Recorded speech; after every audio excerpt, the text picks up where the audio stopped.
ब्रिटनच्या लंडन शहरातील प्रमुख आकर्षण बिग बॅन मनोरा हा जगातील 4 सर्वात मोठ्या घंटानाद घड्याळांमधून एक घड्याळ आहे।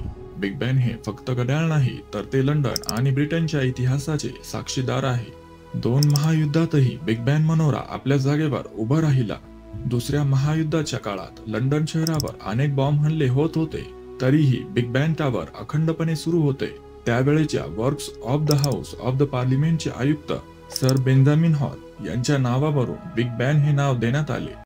तुम्ही आमच्या चॅनलवर नवीन असाल तर चॅनलला सबस्क्राइब करा आणि सोबत बेल आयकॉन दाबायला विसरू नका।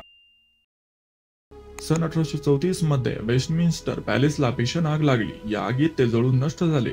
त्यानंतर या महालाच्या पुनर्निर्माणाचे काम नियोजित केले गेले। त्यासाठी वेगवेगळ्या वास्तुविशारदांकडून प्रस्ताव मागवले गेले।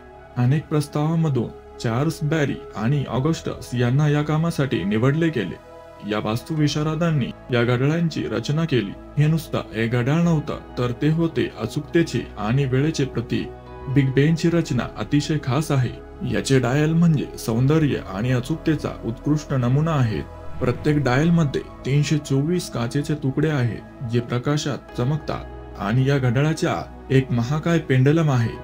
या मनोऱ्याची उंची जवळपास 96 मीटर आहे आणि घड्याळाचा व्यास 7 मीटर आहे। बिग बॅनची रचना खूपच आकर्षक आहे। हा मनोरा गॉथिक शैलीत बांधलेला आहे, ज्यामुळे याला एक खास आणि ऐतिहासिक रूप मिळते।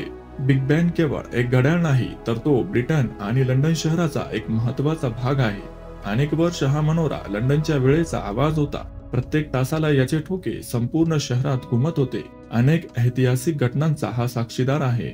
8 किलोमीटर पर्यंत या घड्याळांच्या घंटेचा आवाज ऐकू येत होता। बिग बॅन हे नाव या घड्याळातील एका मोठ्या घंटेला दिले गेले आहे, पण लोक संपूर्ण टॉवरला याच नावाने ओळखतात। या मनोऱ्यात असणाऱ्या खास घड्याळांची रचना एडमंड बेकेट डेनिसन यांनी केली होती।